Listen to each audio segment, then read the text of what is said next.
Hey everyone, hello, my name is Rodrigo and I'm the Artistic Director of Shakespeare in the Ruins, SIR, here in Treaty 1, Winnipeg. And I'm here again with Jess. Hi, Jess. Hey, nice to be here. Excited Yeah, here for, we are. yeah. Okay, so we only did one of these first. This is our second one. And it was on Amelia Bassano, which is the play that I'm writing currently.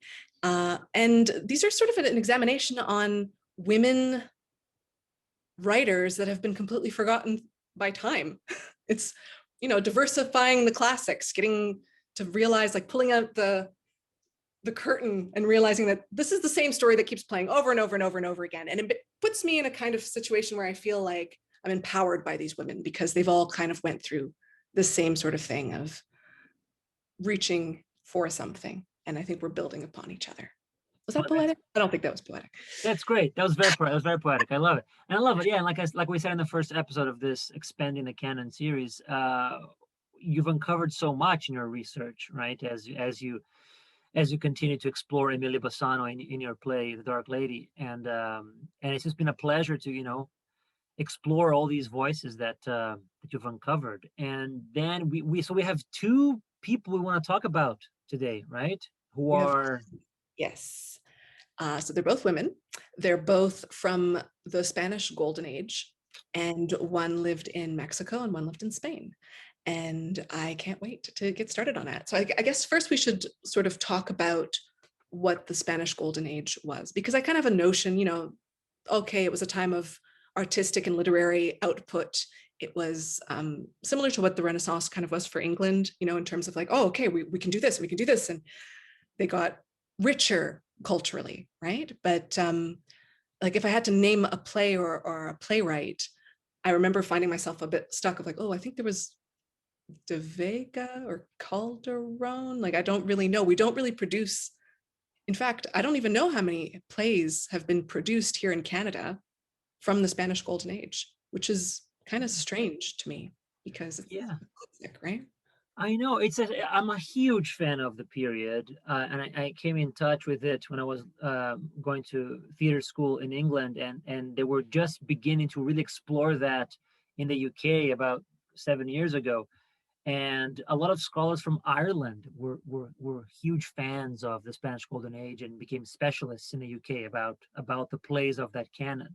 Mm. And then we had a lecture. This guy from Ireland came down to London and gave us a lecture. We spent a whole day talking about the Spanish Golden Age and talking about the plays. And my mind went, "Whoa, this is amazing!" Just because, as you say, the sheer amount that was produced during that time, Mm. during this siglo de oro, as they say in Spanish, this golden century, and it's just the sheer amount of art that What's the just amount came of up. plays again? I think it was like something, it's insane, right? Well, yeah, yeah. I have my notes here that I was going to share with you about Spanish Golden Age because I'm a bit of a nerd about that. I Go, just, I go, just go. Yeah, Put it I'll on. share with you my notes because I just love that period so much. But yeah, you mentioned a couple of names, right? And I think they come up here. But so when Philip II inherited the Spanish throne in 1556, his primary role was as a defender of the Catholic faith, a role that inspired him to send his invincible armada of 130 warships to invade Protestant England. Weeks later, of course, broken ships and broken soldiers washed up on Spanish shores. Mhm. Superior English strategy and bad weather decimated Philip's navy, costing him 70 ships and 15,000 men. So the effect of on Spain's idea of itself was disastrous, and an entire Yeah. country went into mourning. It just kind of went into deep, deep mourning. This is really Um, interesting because we always hear it from the opposite, right? Like the Spanish Armada. No, no, no. It's like you don't realize, oh yeah, it's true. That must have been terrible. There were Oh my 15,000 God. men and 70 warships. Yeah, so it was amidst these political dilemmas that Spain began to embark on this period of introspection in an attempt to rediscover itself and to find out at what point reality had been exchanged for the illusion of empire.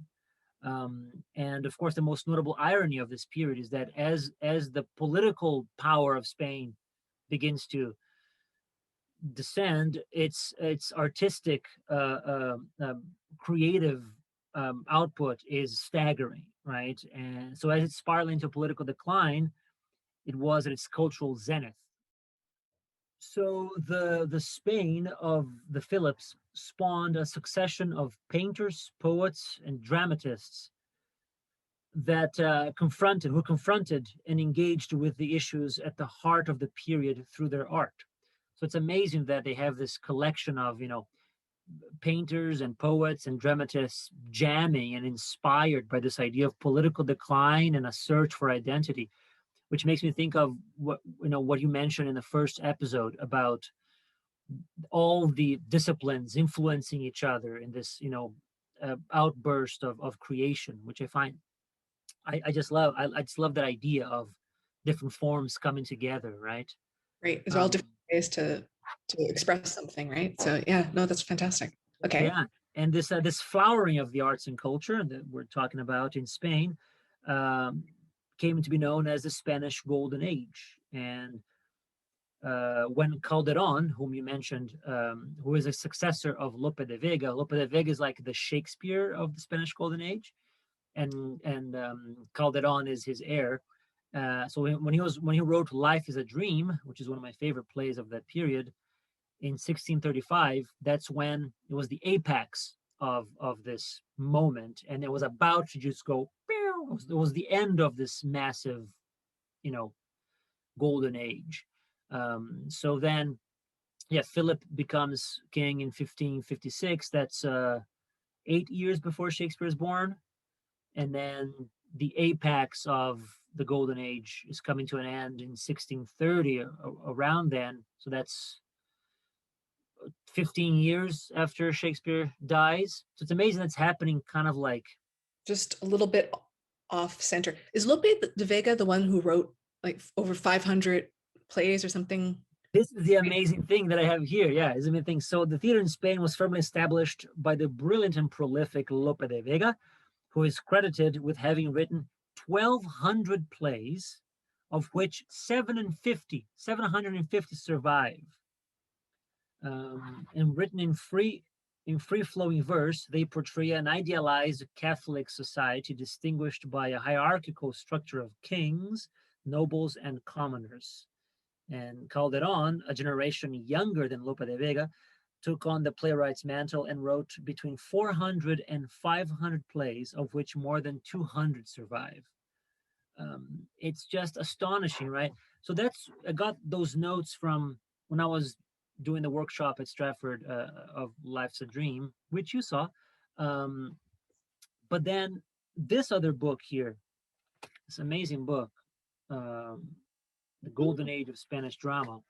This one has the numbers are a bit different. Interesting. It says here that over 400 plays survive by Lope de Vega, as opposed to 750 in those notes. So I think it's because Or fragments, or like maybe what is a yeah, play really?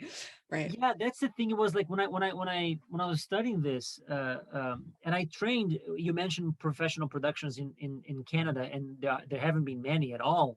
I think at Stratford they had Fuente Vejuna in 2013, right around there, and it was directed by uh, Lawrence Boswell, who was the guy who taught me Spanish Golden Age in the UK. So they had this like UK guy to come here and direct it. And but the thing he talked about was the sheer amount of texts and that were being translated right now, right then. And but I think it's what you said, like it's versions of versions of versions, adaptations, old tales. So it's kind of hard to go like which one really is, like how do we count this? So much of our conversation here really is about what is the canon, what counts as part of the canon, and within that there are conversations, right? Even Shakespeare. Do we say that he wrote 37 plays or 39 plays if we go collaborators? Same thing with Lope de Vega and Calderon. It's like, it's pieces of, it's all collaborative, right? Right.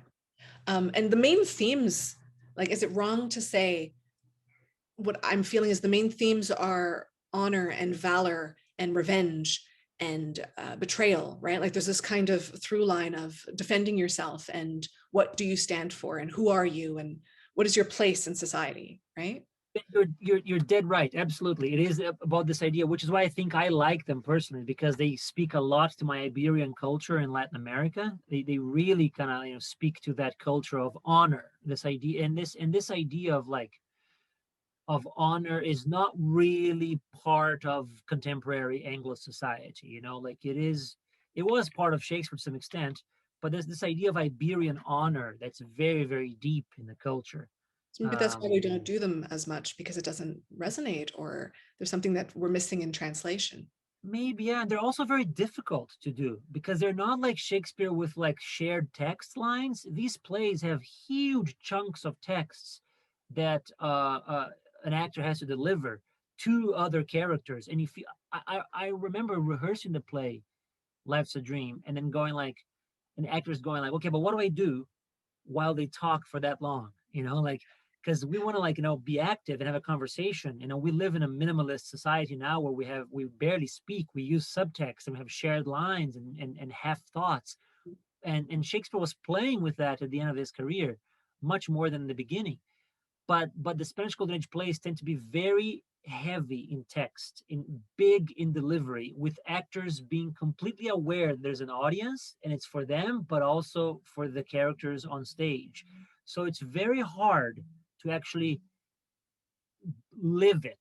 Does that make any sense? Like it's very hard to live the text in a way that's not like, and here's a big chunk of text, you know? Right. I don't know.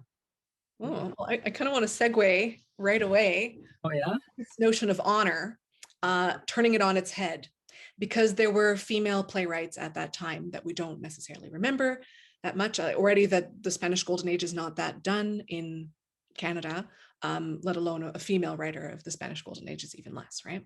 There was this woman called Caro, and she was a huge playwright at the time. In fact, there's a lot of comparisons with her and Calderon. They were friends. I can't remember the other playwright. There's two of them that actually were championing her. It's like, oh yeah, she's good. I like her. She's not so bad. And of course, you know, once she passes away, it all kind of fades into the darkness. And we never remember who this person is. But she was born either in Granada or Seville. They're not quite sure. As an enslaved child, a Morisco, which is a term for a Moor that has been forced to convert or has been expelled from Spain. This is right at the time that they were like, oh, Christianity is the best thing in the world to get everyone out, right? And I find that so fascinating that she was adopted by this Spanish couple. So you're taking someone who could have had a very, very different, much harder life and putting her in a situation where she can actually thrive. And she did. She started to write. They found out that she has an amazing talent for poetry, and she starts writing about poetry and little pieces on plays, like watching a play by maybe De Vega and going, hey, let me write this little thesis on it. And it starts to pick up, right? She starts getting fans. And then she starts writing plays. And we only really have, I think, 2 full-length plays of hers that remain, but she did write quite a bit too. I think she was quite prolific. And she made money from it. So she's kind of one of the first female playwrights of Spain, but maybe of Europe. We'd have to check our dates. What I love about the one play that we're going to discuss, called Courage, Betrayal, and a Woman Scorned, is that she takes this notion of honor and flips it on its head. She takes the story of Don Juan, who is a character that seems to come back quite a bit in the Spanish Golden Age plays. You know, he's the man, he's on adventures, he has romances, he has these women that he promises things to, things happen, right? And he goes off on his path, and he's anywhere in Spain. He's like traveling the entire country. Well, she takes this on its head and she goes, okay, what about if one of the women that he actually promises himself to and he abandons wants to take her revenge, right? Like, okay, so a man's honor is important, but what about a woman's honor? What does that mean, right? So it's very much of its time, and she is writing for mostly a male audience. So she can't go too far with the agenda, which kind of makes it delightful in a sense, because it's full of little commentary here and there, especially from the servant characters. Like, I think it's actually a commedia kind of character called a gracioso. And it's you're going to say something? No, I was going to say that's fascinating, because one of the things that I uncovered was that there was a lot of cultural traffic between Spain and Italy at the time. And in Commedia dell'arte, and all those stock characters, Pantalone, Arlecchino, and you mentioned the Gracias. Gracioso, Gracioso, which is the tender one, the gentle one, yeah, they all inspired these Spanish artists tremendously, which is this cultural exchange is so amazing, right? Well, same with Shakespeare, right? He pulled from that a lot because Mhm. they're tropes that work. So why not just take the model and stick it on and see what happens? But usually there's just one gracioso in a commedia play, and she puts two. She has these two servants that follow both the woman that is traveling to avenge herself, and we'll talk more about her, and Don Juan, who has his gracioso. And these two are constantly, sometimes they're talking to each other, or sometimes they're talking straight to the audience, but Don Juan's servant will go like, oh, a woman poet, that's ridiculous. They should just stay home and sew. And then Lenore's gracioso will counter it with, well, that's ridiculous. Here's a list of 20 women writers through time. So she's constantly undercutting what she knows her audience is probably thinking, which is one of the reasons why I like her so much. So the story of Courage, Betrayal, and a Woman Scorned. Lenore is scorned by Don Juan, right? This is before the play even starts. He promises marriage to her. He gets bored of it. In fact, I think it's one of the first speeches. It's one of those big speeches like you're talking about, but because it's a comedy, it's supposed to be funny, right? And he says, yeah, there was this girl and like, whatever. There's this other woman in Brussels that's way more interesting and I want to go see her. So he's on his way to Brussels. He meets her. So now he's like, oh, great, fantastic, I can woo her. And he's going to the court of Brussels to woo this new woman, Estrella. Then you see a Lenore come in full male dress. And this play examines cross-dressing in a way that goes further than what Shakespeare was trying to do. So she's in full male dress because it's the only way that she can travel. And she's with her servant. And it's her mission not only to get to Brussels and find this Don Juan guy, but to challenge him to a duel and murder him so that she can avenge herself. So this woman is taking the concept of vengeance, right? Instead of being the object that is the prize or the problem or whatever, she's the active agent in her own avenging, right?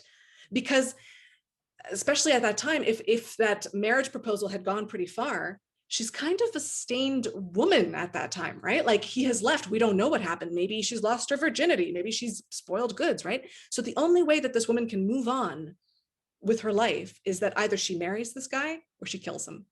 And she pulls out her sword and she goes, okay, I'm going to make it happen. So she follows the guy to Brussels, and here's where it gets really interesting. And we start getting a lot of this mixed stuff happening, where she starts to woo Estrella as well, this woman that Don Juan likes. So now she's a competitor. And not only is she a competitor, she wins. Estrella's like, damn, this guy's amazing. Like he's so kind and so deep and profound. And she likes this guy better than everyone else without knowing that. So it's a little bit like the Viola trope, except Viola does it without even knowing. This woman's going for it. She's like, I'm going to do this. So now you have this fantastic scene where Don Juan is challenged by Lenore, thinking she's a man, and Lenore says, I'm going to fight you to the death because of a wrong that you know that you did. He's like, I have no idea what you're talking about. It's like, fine, I'm going to kill you. Pull out their sword, super intense, and they're about to fight, and then one of Don Juan's actual enemies appears, and he bursts in. He's like, oh, thank God, I've been wanting to kill this guy this whole time. I'll join you. Ha! So now it's 2 against 1, and then Lenore has like a moment of, oh, well, no, I want to kill him. It has to be me. I can't just watch him die to someone else. I'm going to cry. So in a split second, she flips sides, and now she's on Don Juan's side. She's like, don't worry, we're going to fight him together. So now he doesn't understand what's going on. Every time they're about to fight, someone with more power comes in and stops it, but not even knowing that it's happening. Like someone just comes in and they're like, oh, okay, we're going to have to settle this later. It happens 3-4 times. We're going to fight. I hate you because of something you did and you don't know what it is. Oh, and then the Duke comes in. They're like, oh, we'll settle this later. So there's like this build, right? And finally, and I have the scene here and I'd love for us to read it, but she confronts him and literally says what it is that she's mad at, but while staying in her masculine form, right? She's playing this rival lover, and suddenly changes her mind. She goes, well, no, actually, there's a woman back home that I like better. She kind of looks like me. Do you want to read the scene with me? We could talk about it later. Absolutely, okay. Sure. We can read the scene, yeah. All right. So here is a piece from Courage, Betrayal, and a Woman Scorned by Anna Caro. So like I said, Lenore is disguised as a man, Leonardo, and she's playing a rival suitor to Estrella, much to Don Juan's chagrin, right? And she keeps trying to bump into Don Juan to fight him. So now she has cornered him, and they begin. I confess that the Countess Estrella has told me 1,001 times that she will be mine, and that I'm the master of her will. But what does it matter if proud bonds of love have already conquered my soul for another? Is it possible that Estrella has had such little effect on you? If the truth is not enough to convince you, let this portrait tell if the object of my affections is worthy of my devotion. And she shows him a small portrait of herself as a woman. What do I see? See if this perfection, if this grace, if this beauty, if this charm are sufficient for me to forget her for Estrella. Portrait is a deadly basilisk to my eyes. It is as if in it I beheld the head of Medusa that has turned me to stone and taken my life. I think I have seen that lady before. Oh, heavens. Oh, that portrait was mine. You should know that I brought it from Spain, and it is of a woman to whom my senses owe their glory, and if I live, one with whom the sweet bonds of matrimony will join me. And I have come to Brussels to that end, since I cannot marry her unless I first rightfully punish an insult, killing a criminal. What is happening to me? How not surrender at once my being to the infamy of such speech? Leonore was easy and yielded to that lascivious pleadings of this cur. Such pure faith has overcome that loyalty? But I did promise to be her husband. Flee from yourselves, jealousies. It wasn't her fault. I alone am the guilty one. I abandoned her. I was ungrateful. What am I to do in such a confused abyss? What pledge of love do you owe this lady? I've earned her arms and her favor. I leave the rest to your imagination. That woman was mine. I abandoned her. Yet spurned jealousy overcomes love. Now I adore her. Ah, so you're my enemy. Yes. They draw and are interrupted by people walking by. Today, Don Juan, my infamy will end, by God, because by killing you, I'll be free to marry the one that I choose. I have become the repository of all misfortune. Even if you die, it will not end my offense. I must kill you. You must try not to kill me. You must try to kill me, because if we both die, with both lives ends a storm. Badly for me and fortunate for you. Enough talk. Blades speak better than words. To kill and to die, I intend. And then Duke Fernando comes in with a group. Duke Fernando, Don Juan gave Lenore his promise of marriage, but he left her, the ingrate. And at that time, I loved her. She first made me vow and told me the shameful history, saying more with the pearls that she cried than the words that she said. And I, a true lover, promised to avenge her offense, committing it to silence with Don Juan's death, and then to be her husband. You all see now that it is just that I avenge this offense, as it is mine as well as Lenore's. It will never be yours. What a pleasure. I adore her. I love her. What a worry. What a satisfaction. What a jealousy. What a labyrinth. I can't find any solution. Well, we must all kill each other. Oh my God, I love that. That is brilliant. It's so fun and camp, but also like, it's so hard to do, right? Well, you have to I don't even know. I guess you have to commit as 100% to every, what's kind of amazing is these asides. It's such a quick shift for Don Juan, right? Like this moment. And the first thing he has is he's jealous that she found another guy. And then he actually has a self-reflection to be like, oh, but it's my fault. I was the Yeah, damn jealousies. Why am I feeling this? It's my fault, not her fault. But I love her. Yeah, but he can't show that, right? I love. See, well, it wasn't until I moved to North America that I realized that soap operas were send-ups, or like were like properly a proper mockery. Because where I come from, they have all of these situations, but they're taken very seriously. Like they're taken very seriously. So I can't help but like, when I think of the Spanish Golden Age and the thing about honor, right? Mhm. It's like it's hard to act because we tend to send it up, right? We tend to kind of go like, hey, like I love her. What a worry, God. But it's hard to do it earnestly, like because I've seen because it's in the same style as other plays of the era. This is a comical one, right? This is a comic piece. This play, but in the very same style, the tragedies work at. So I just don't know how to. It's so hard. Yeah, I actually have no idea. I just love that she shows a photo of herself, or a portrait of herself, right? Like this Right. kind of, and she even has a line that I cut out there where it's, okay, so that's it. He can recognize me in painting form, but he can't recognize me right in front of him, disguised as a man. And what does that say? She's constantly writing in there. What does that say about you? What does that say about people? What does that say about men's gaze on women?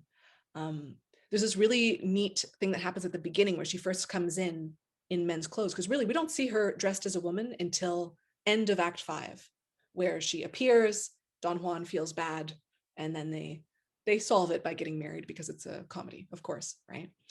But right at the beginning, she shows up in men's clothes, and there's jokes about the fact that, oh, her legs look great, kind of thing, right? Because there would have been an actual woman in men's clothes on stage, which opens up a whole other can of worms there. But she mentioned something about how the clothes are changing her, like it's giving her power, it's giving her agency, it's making her behave differently in a way that she hadn't known before, right? This sort of opening up to a world of men that she can now sort of access and avenge herself in, right?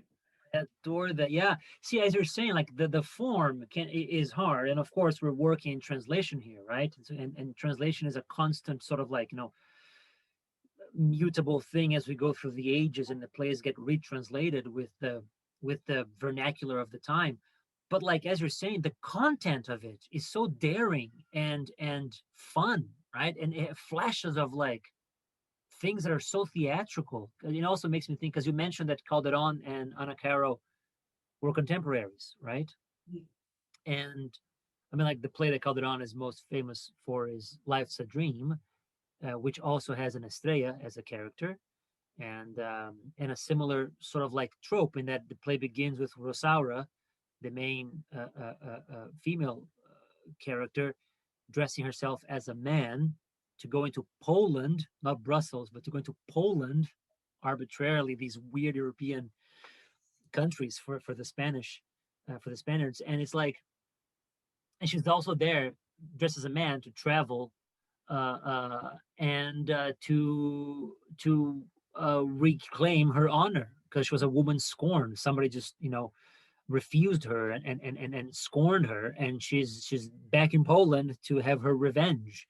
And yeah, and she's a swordsman, right, as well, and fights soldiers, and I love that, because it seems to be like these plays are taking that trope that we see in Shakespeare to a new level of like awareness, theatricality, and daring and campery, but also like just owning that sort of like a concept. Yeah, no, I don't even know if I have any more to say about that. I just find But it so I, awesome. I love that. I love that. She's really, and it's like it has to be very believable, those circumstances, right? I think the characters are so invested 100% in each moment, right? I Mhm. love her. That's a concern, It's like you can't There's do it ironically. That's the thing that we struggle with when we're doing that play from this time. Like people tend to go and do this ironically, and you really can't. right. Yeah, because people can be conflicting at the same time, at all times, right? There's something in, well, just the fact that she exposes him, right? She dishonors him in a way in front of all those people, right? This is the thing that he did. It's terrible. And I, as a man, am seeking revenge for my honor and for hers, right? She actually is able to kind of split that. It's this beautiful tit for tat because she was dishonored by his leaving. So he has to be dishonored so that they can meet in the middle kind of thing. Like, okay, now we both, so it's almost like having to give him his own medicine, you know? Right. Right. Yeah. Yeah. That's so fun. It's so fun. So fun.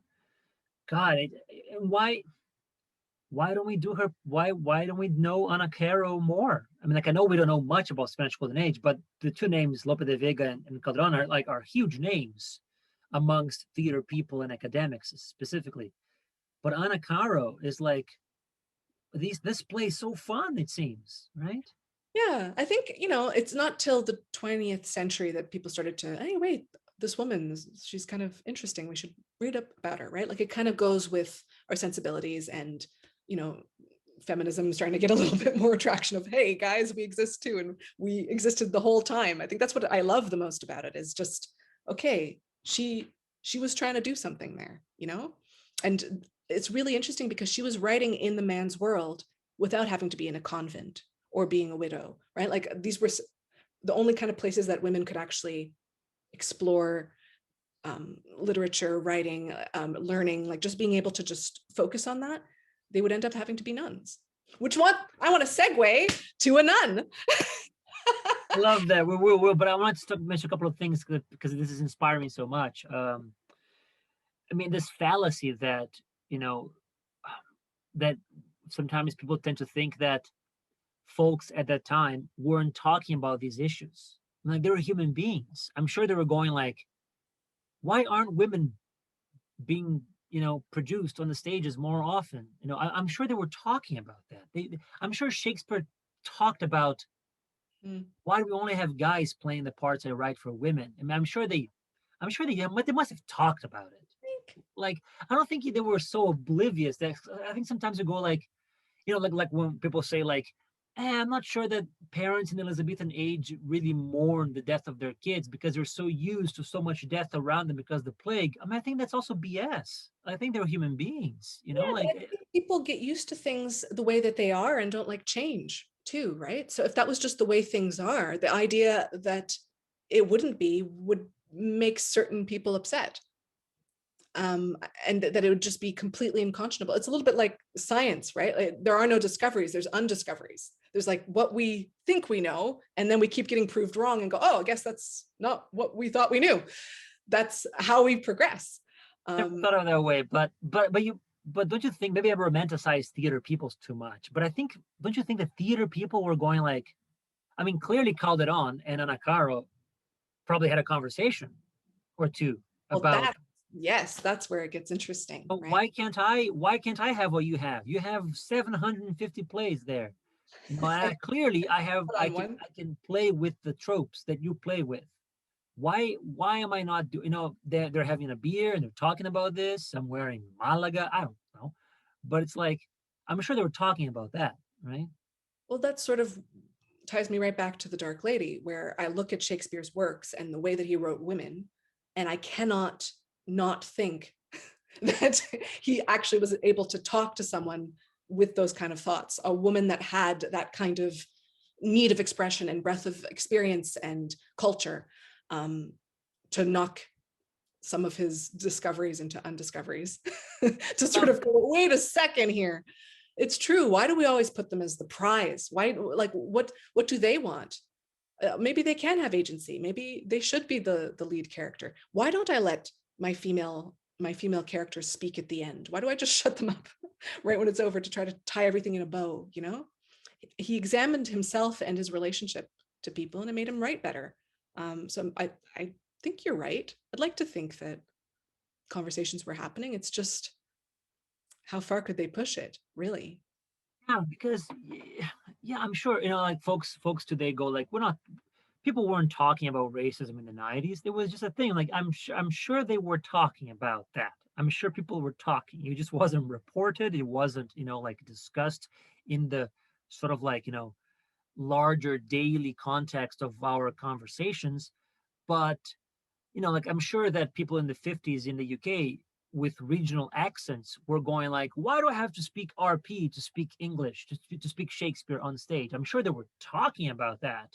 But the given circumstance, as you say, was that if you wanted to be a Shakespearean actor, you had to be a white, you know, a man, and you had to speak a certain way to be able to portray these plays. And then, 5, 6, 7 decades later, we have many ethnicities with a variety of accents tackling Shakespeare now and reclaiming it for themselves, right? So, but I'm sure those conversations were happening in the 50s, going like, "Hey, I'm from the north of England. Why do I have to talk like I'm from, some rich posh neighborhood to be able to go to the RSC?" Which, yeah, I love the idea of Emilio Bassano and Shakespeare having a conversation about his female characters.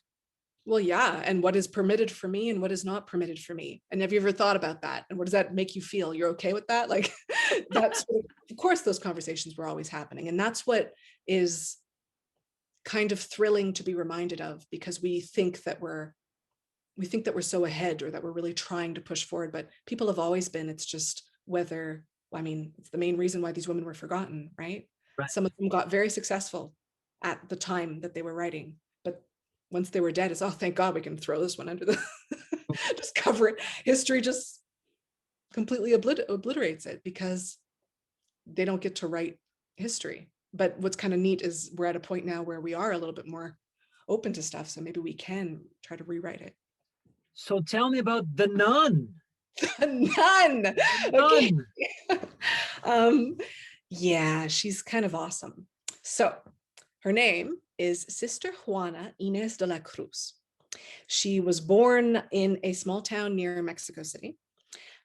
She was a Criolla, which is a term for a person who was born in New Spain, which eventually became Mexico. So they were already starting to realize that the people born there were not quite Spanish anymore. There was something else. There was something happening. And her work kind of reflects that there's a breaking off from what was into what can be. Her mother was Criolla as well. Her father was Basque.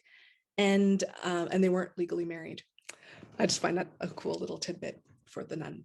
So right from infancy, it was kind of clear that she was going to be special. When she was really tiny, I think before 3, she could speak 4 different languages. She could understand Latin, English, not English, what am I saying? Spanish, Aztec, and Nahuatl. So these are the languages of the people that are actually native from there. She could read and write in Latin by 3 or 4 or something. Could do accounts at 5, I have here. I don't even know what accounts mean, really, but probably math. And she composed her first poem at 8. So it was pretty clear that she had an inclination towards learning languages, just being a sponge and trying to take in as much as possible from a very, very early age. So schooling and learning for women was not allowed.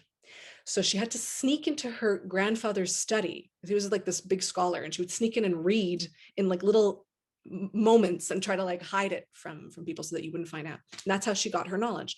And when she discovered that Mexico City had universities and schools and things, she lost it. And she's like, okay, mom, please, anything. I will cut my hair. In fact, I think she did cut her hair. She's like, there, we can pretend I'm a boy and I'll just go in and I can sit in the back and like, please, please, please, please, please. No, but they found a compromise. How about you go to Mexico City? And at the time, they would often hire royals or high up nobles would foster young apprentices or young women or men. So she ended up in a higher up's care.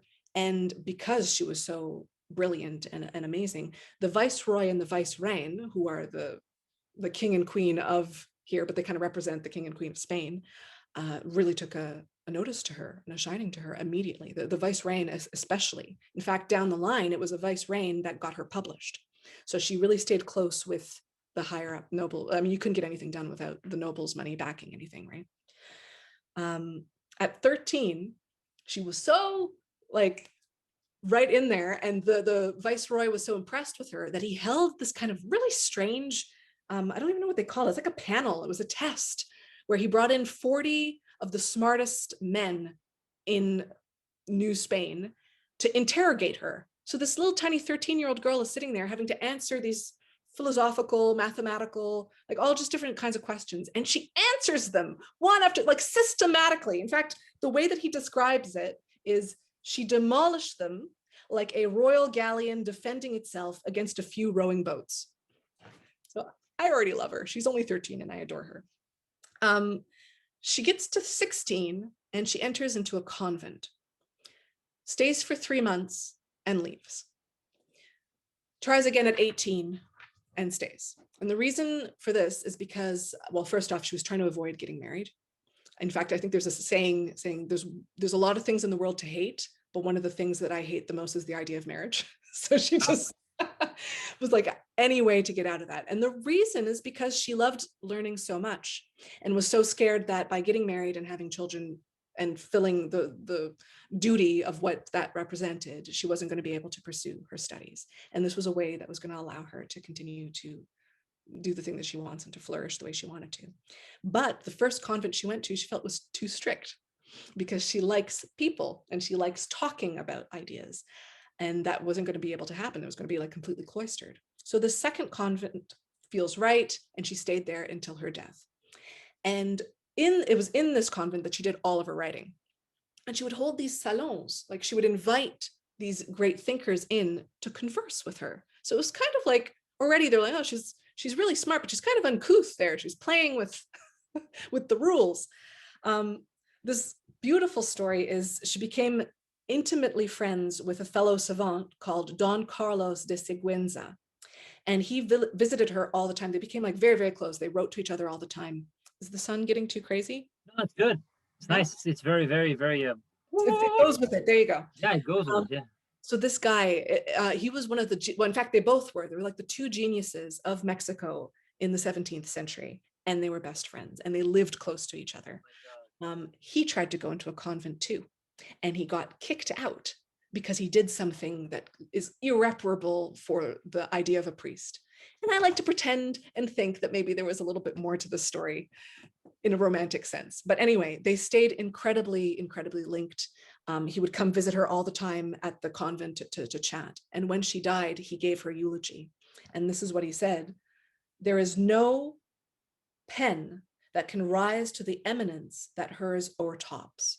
So he thought incredibly highly of her. So she's writing critiques on things. She's writing poems.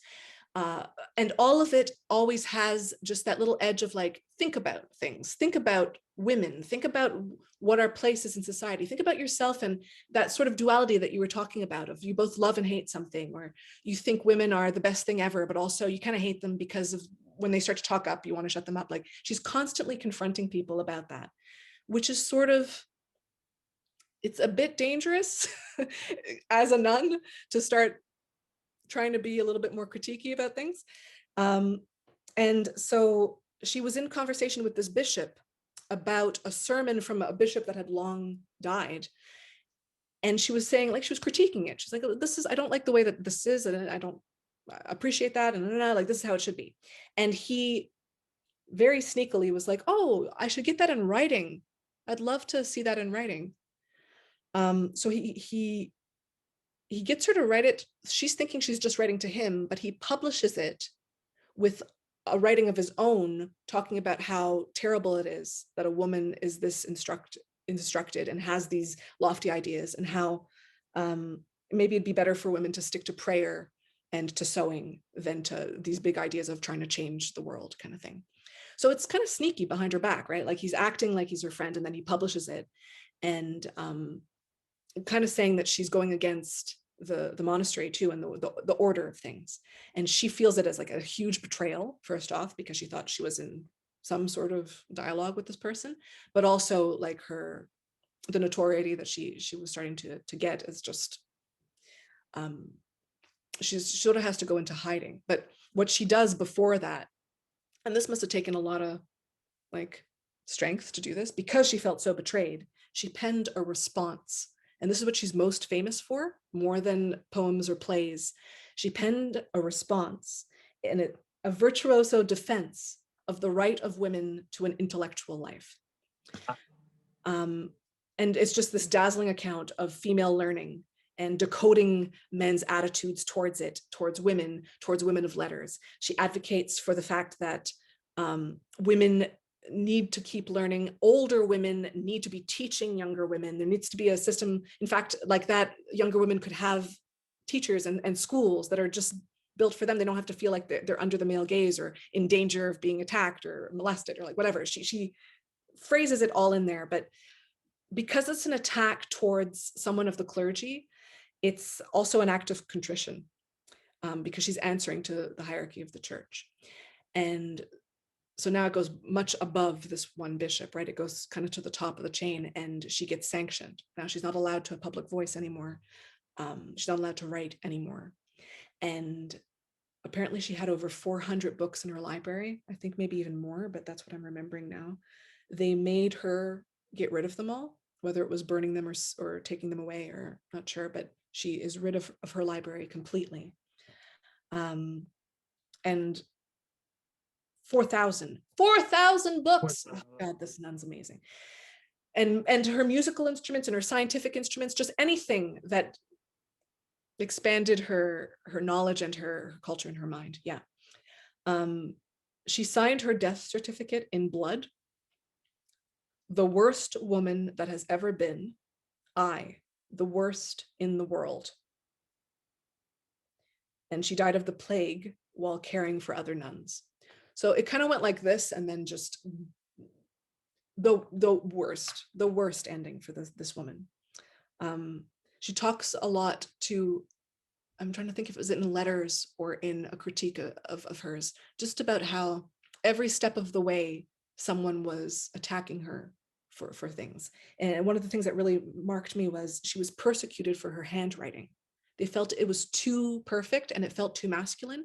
So they forced her to make mistakes and to like make it sloppier, to correct it so that she wouldn't, stir the pot kind of thing. Yeah. So it's a sad ending, but like just kind of an amazing person. What a life, Sister Juana. What a life. And when was what's the year again? What's the time frame we're talking here? So she's about 50 years after Ana Caro. So Ana Caro was born in 1590, Sister Juana 1650, 51 actually. Again, that's just, so this is after the Spanish Golden Age is coming to an end, and then the New World, a voice from the New World, right, comes up in the 1600s. That's remarkable. And so she wrote plays that take the Spanish Golden Age and kind of build upon it, right, or contest it, or just poke fun at it, because she's kind of at that tail end of it. Right. So there's a play called The House of Desires, and same thing, mistaken identities and everything, but strong female characters. She takes the concept of cross-dressing and sort of turns it on its head. Like there's a servant character that they're stuck in this house because this woman is trying to orchestrate, okay, well, he's going to fall in love with me, but he can't see her because if he sees her, he's going to love her first. So all these doors are being closed and people are being cloistered. And the servant can get out, but the only way he can get out is by dressing like the woman of the house. So he's putting on all of these layers of clothing, and the more he puts them on, the more he's like, damn, this is awesome. It feels so nice. And, I kind of look good. And like, he's loving it. And just the fact that a nun wrote that makes me so excited and happy, but also that she's kind of examining like the blur of genders and the fun that can be had in that, and how he becomes really good at playing the part, right? So yeah, it's pretty neat. That. Yeah, you touch on the concept of transformation in many ways, right? And this idea that she was pursuing herself, which is something that kept coming up when I was reading about the Spanish Golden Age and this period. This idea of transformation, this idea of a collective consciousness, for Europe in the 1600s, which was so important as they expanded, as Europe expanded into the world and colonized the world.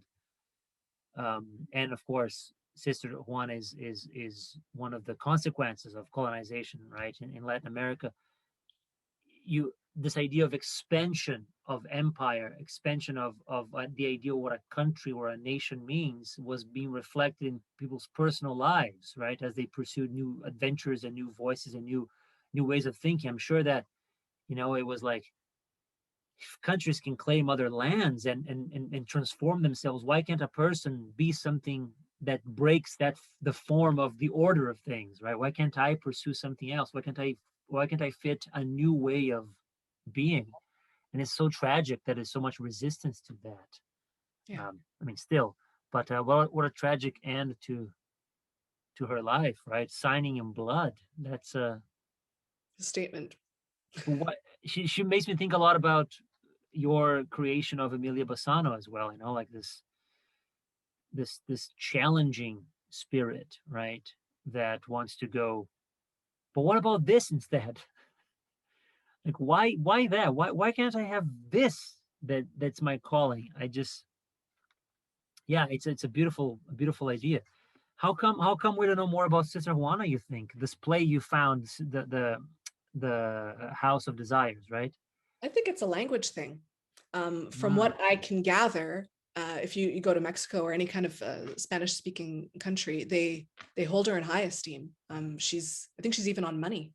Like it's a beautiful story. She was a brilliant genius, and I think they know that quite well. And there's something beautiful about that.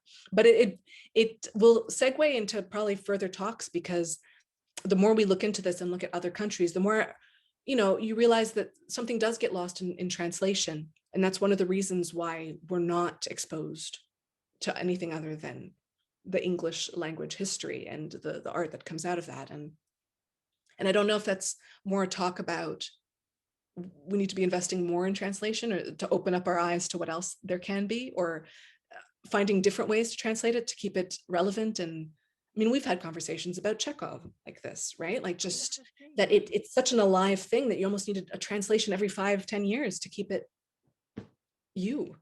and of the pulse of the people that are reading But it. but as you say, Chekhov has always, in a way, been popular and so has Molière in French classical theater, right? French classical drama has been popular in the English-speaking world. There's something in particular about the Spanish plays, or the Mexican play in this case, that's it's interesting that it's not as popular in the English-speaking world as the French plays. But That's true. I absolutely agree that there is a language. But also, what I find interesting, that because you mentioned Ana Caro and Sister Juana in this episode, and it's like very adventurous, exciting lives, right?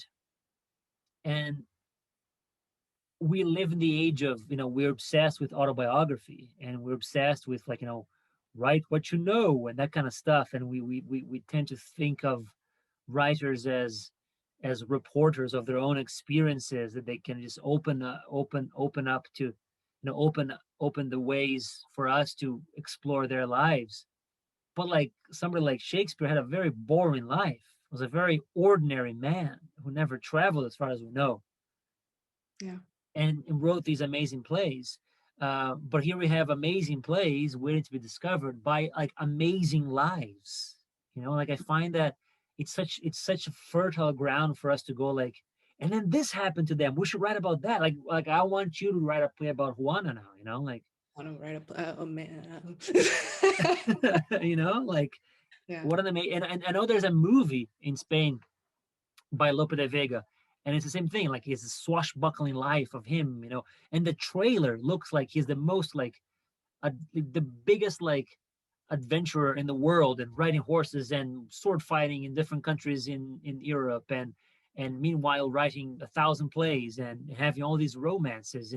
These are, like, incredibly rich, intense lives that we don't know about.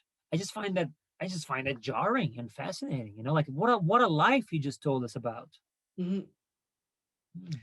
Um, would you want to read the little paragraph I was telling you about that is this servant character as he dons the clothes of the lady of the house? Yes, And let's do it.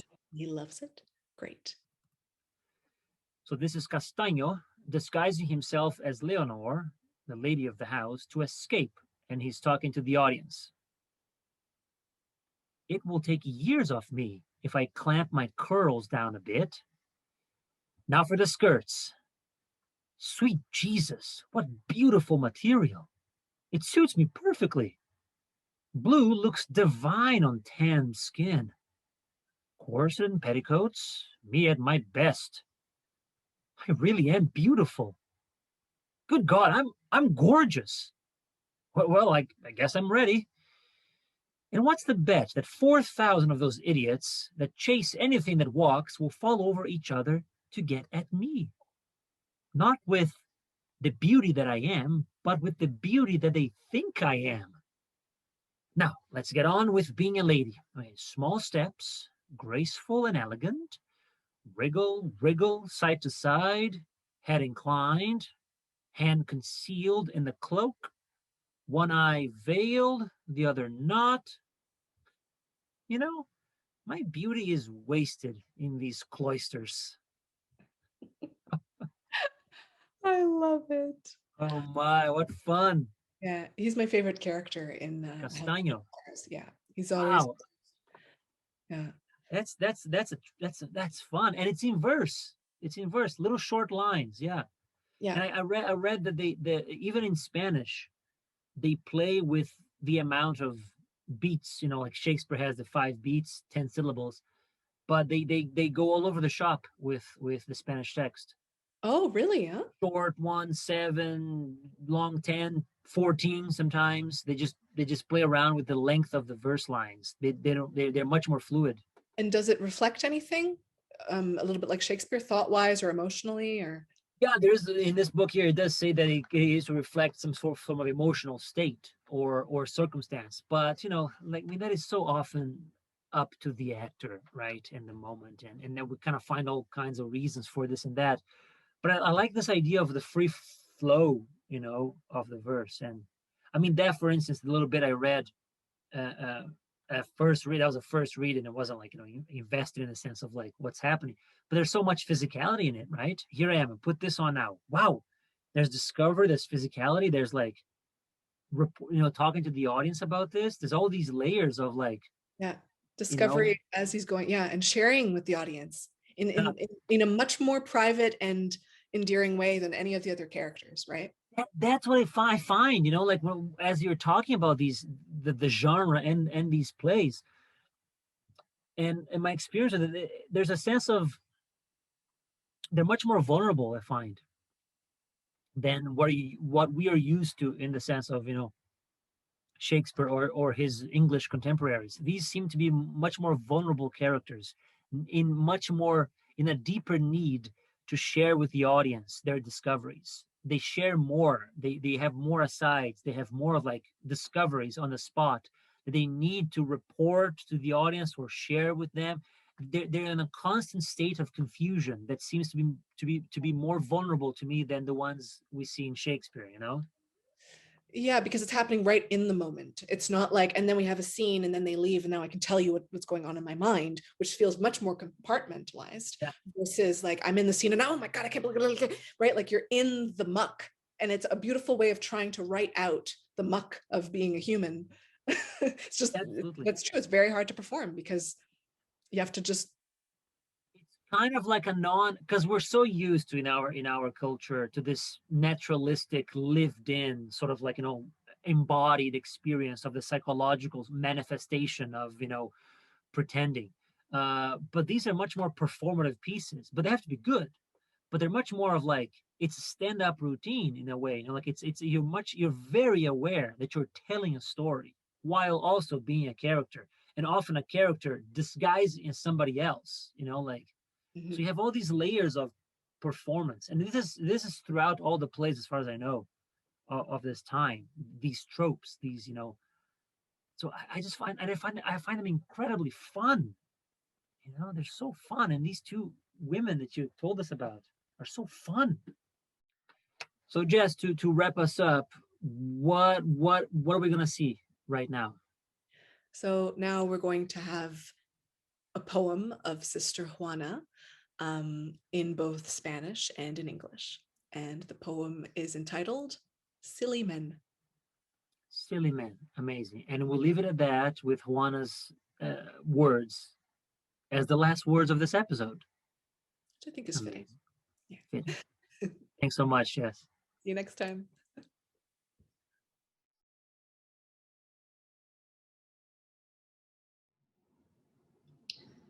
Hombres necios que acusáis, por Sor Juana Inés de la Cruz.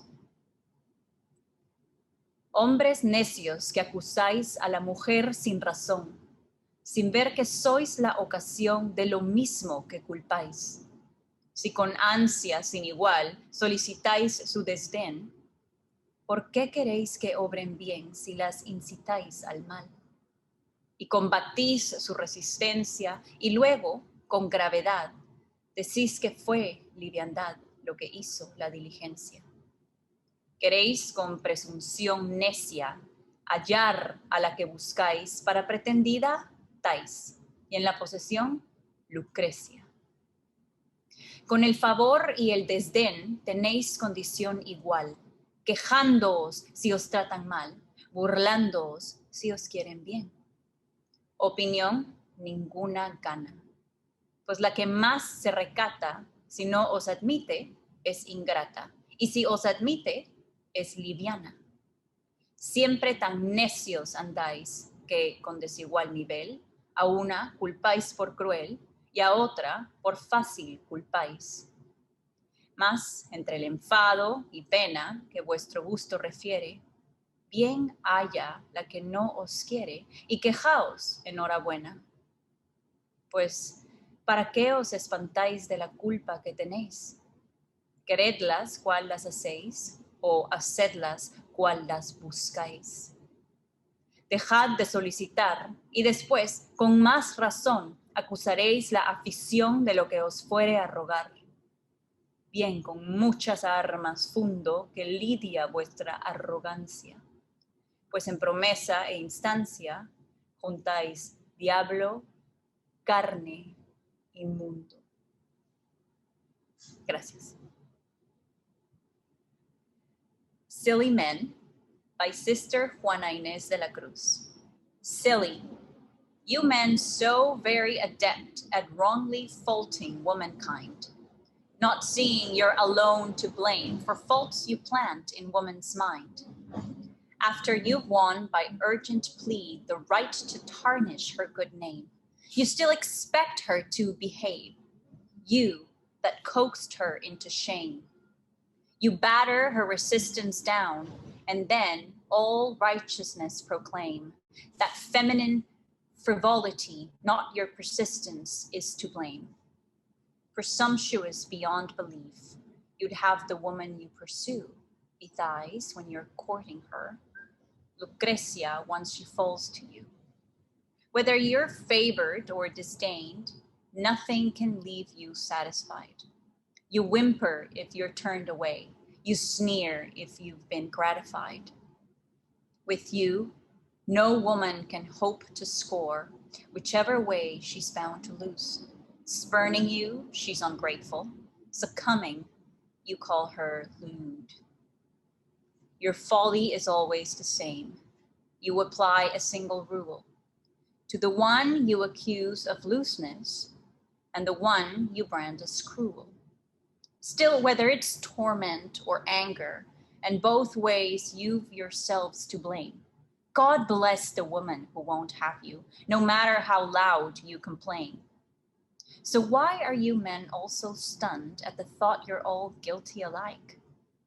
Either like them for what you've made them, or make of them what you can like. If you'd give up pursuing them, you'd discover without a doubt you've a stronger case to make against those who seek you out. I well know what powerful arms you wield in pressing for evil. Your arrogance is allied with the world, the flesh, and the devil. Thank you. Hi. So we're here with Alexandra Lainfiesta. Hi.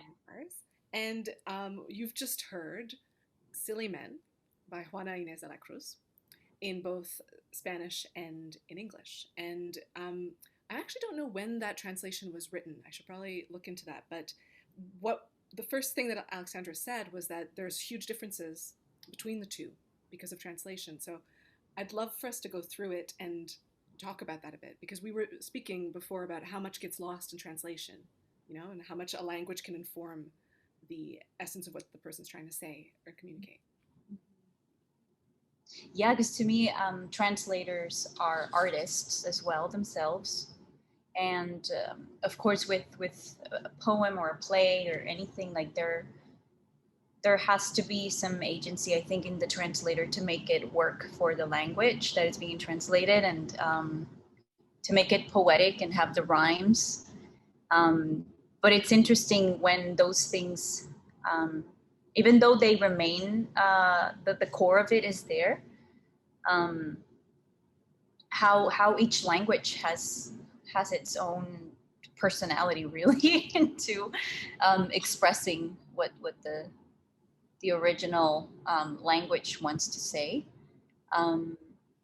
Because, for example, even the title, like if we do literal translation, instead of being silly men, the literal translation would be stubborn men who accuse. Like that would be the title. It's a lot more. It's so direct. And but again, there's a reason why the translator didn't write it like that, stubborn men who accuse, as the title, but silly men, which is, I think, probably a better title for a poem in English. I don't know. There's something concise when you were reading it in English. It felt like kind of tied together and sing-songy, whereas in Spanish there was this kind of rhythm that was like, I just got captivated by it. It felt like it was steamrolling, you know, which I don't feel in the English version. I don't know if that feels like that when you were reading it. Yeah, it does. Yeah, it does. There's a different kind of strength when it's in Spanish. Yeah, and also it's fascinating because a translator has to kind of try and capture a mood, right? Like capture a tone. So if there is irony in the tone of the whole piece, yeah, and the title would be Stubborn Man, and you can't quite catch the ironic or the tone with those words, then they change to Silly Man, which I think automatically in English will give an attitude, a point of view, right? That sister might be coming from, right? So it's and when you read in Spanish, Alex, do you feel the 4 centuries since that poem was written? Like, do you feel that? Like, does it feel like a different Spanish to you? it definitely is, because it's closer to the Spanish from Spain. Not the Spanish that we speak now in Latin America. And there are like all the buscáis, os, like all those words are de la que os fuere a rogar. I'm not sure if in Spain they still use os. I know they still use the eis or vosotros and vuestro. But yeah, it definitely is a different Time. Spanish. Yeah, it does. It takes you back in time. For me, because I'm from Latin America. Do they stage her plays back home? Like, have you in ever Guatemala? I haven't heard of any of her plays being staged. So I wonder if you would keep it in that sort of register of language, or if you would try to bring it down to the vernacular of today's. Oh, right. You know, to make it modern and more. I wonder. That's a great question. I'm sure that there's theaters in Mexico who have done her plays, and probably maybe Guatemala too, but I'm not aware of it. But yeah, I don't know. I wonder if they would keep it in the original. Yeah, because one of our biggest questions was, why don't we do her plays, and especially like just Spanish Golden Age plays. Canada doesn't really do them, and there's something in the loss of translation. Maybe there's something that just hits us different, or I think something gets lost, probably. But, Yeah, but it is a great question that I just always keep asking, like for classical theaters and everything. Like, there's so much of the Spanish Golden Age era that has such amazing plays and strong women, because women were allowed on stage at the time those plays were being produced, and yeah, the characters are just so full of fire, like complete fire, and it's really fun. yeah. So Yeah. true. It's so true. I know. I don't know. And also in Brazil, even though we speak Portuguese, I think aside from Life is a Dream, I don't know of anybody else talking about any of the Spanish Golden Age plays either. And you'd think it would be more popular than Shakespeare, and yet it isn't. So it's yeah, it's I don't know.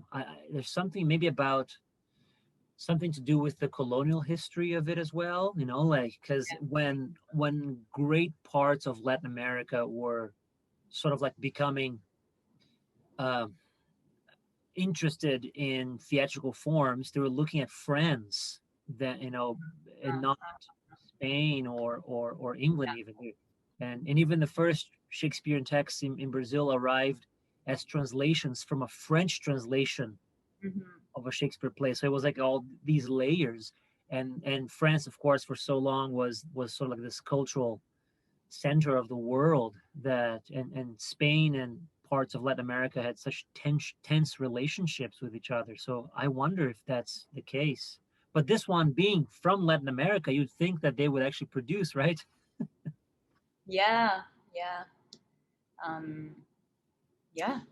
Well, it's time for us to start producing them, I think. Come on. Exactly. I think so too. I think so too, because they are quite powerful, and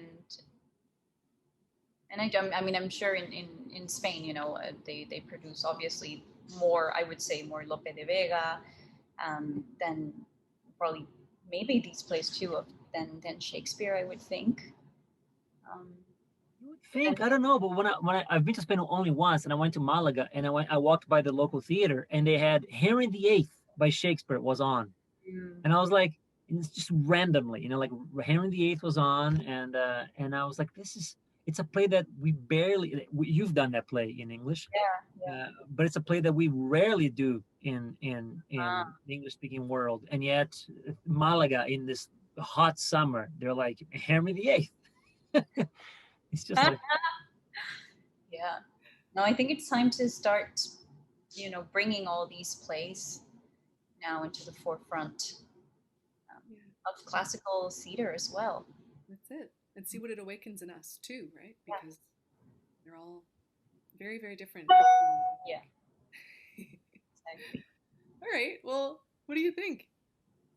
So you translated a version of this yourself, Yeah, right? I was curious, and I did, you know, like a very literal translation.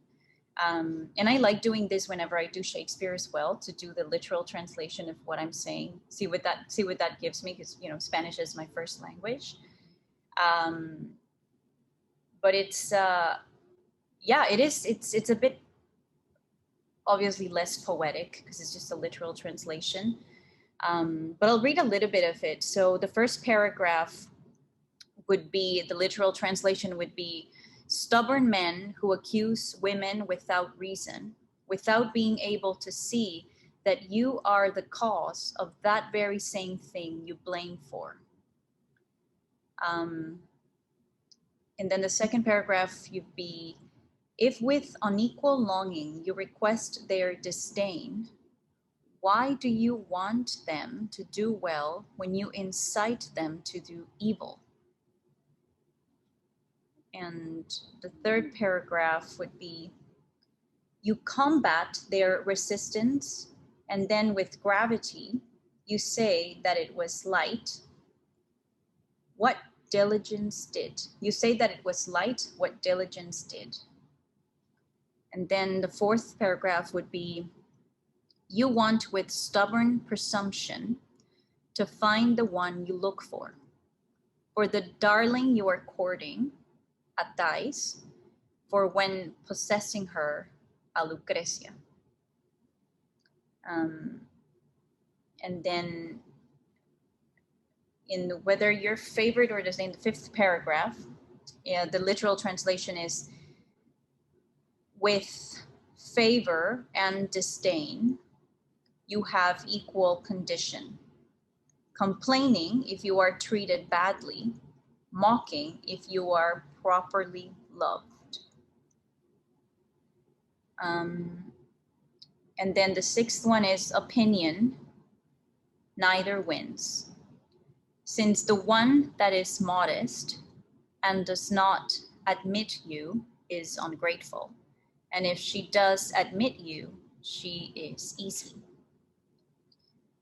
Always so stubborn you walk, that with uneven level, one you blame for cruel, and the other for being easy you blame.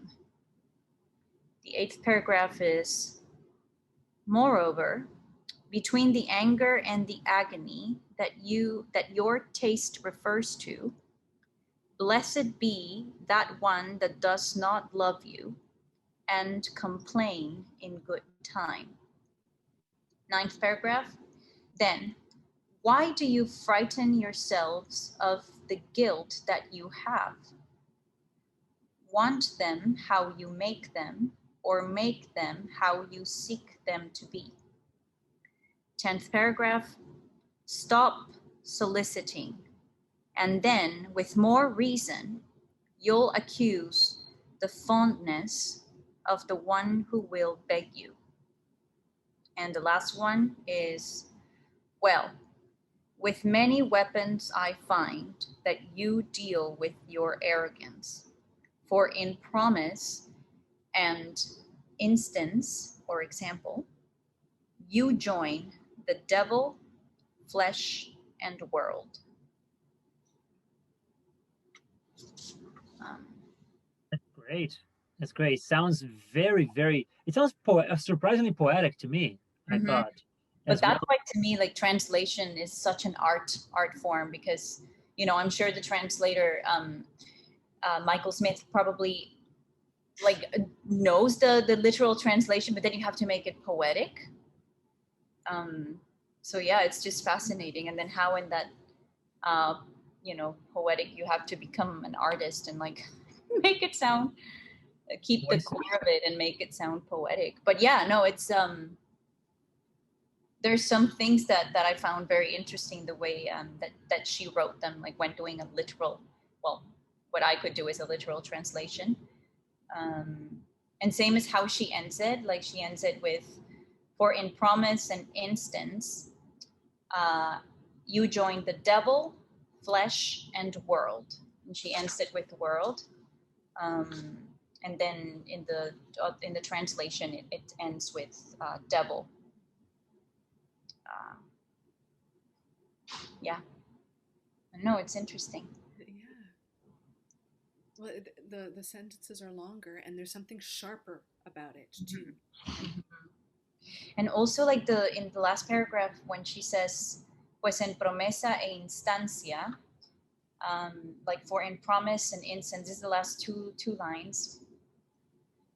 And instancia, instancia is also like a written document where you officially solicit something. So it's like a writing, like a document as well. That can also be an instancia.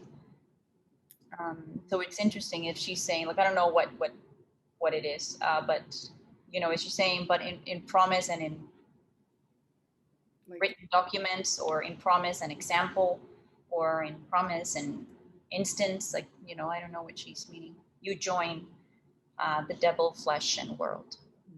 It's like you're signing your soul to the devil. Or something, yeah. So it's interesting to play with language and see what, yeah, because it's the same with Lucrecia. In the English translation, it says once Lucrecia, once she falls to you. So it's like, comes from Lucrecia to fall to you, and the literal, you know, what Juana literally wrote in Spanish is, for when possessing her, a Lucrecia. So it's more of like, when the man possessing her, then it's expected to become a Lucrecia rather than when Lucrecia falls into the person. So I love it. It's fascinating. Yeah. Yeah, it just changes just ever so slightly, and I find she's a little. She doesn't let them off the hook as easily as the English one. It really is this sort of compact kind of Yeah. like you bet. It's not quite the same. Right? Exactly. Yeah. And same in the second paragraph, like the last two lines on the second paragraph. For her, it's a question. She asks the question, why do you want them to do well when you incite them to do evil? And she puts it as a question. And in the English translation, it's the last two lines are, you still expect her to behave, you that coaxed her into shame. So it's more of a statement rather than a question that she's putting out to the men that she's blaming of being stubborn and accusing. Yeah. Amazing. Yeah, so many. It's a game of choices, right? Losses and gains, and distillation of language. I find it endlessly fascinating. And Yeah, it really is, and that's why it's an artistry to translate, and I'm sure it's no, I know it is not simple at all because you have so many elements that you have to think of. Because there are certain things like pues or bien that it's kind of hard to translate. Even pretendiente is a word that I was like, the only way I could describe it was like the one that you are courting to marry. Like that's how I would encompass the word like pretendiente. But yeah. fascinating. Amazing. Well, there it is. Yeah. There it is. There it is. Thank you so much. Of course.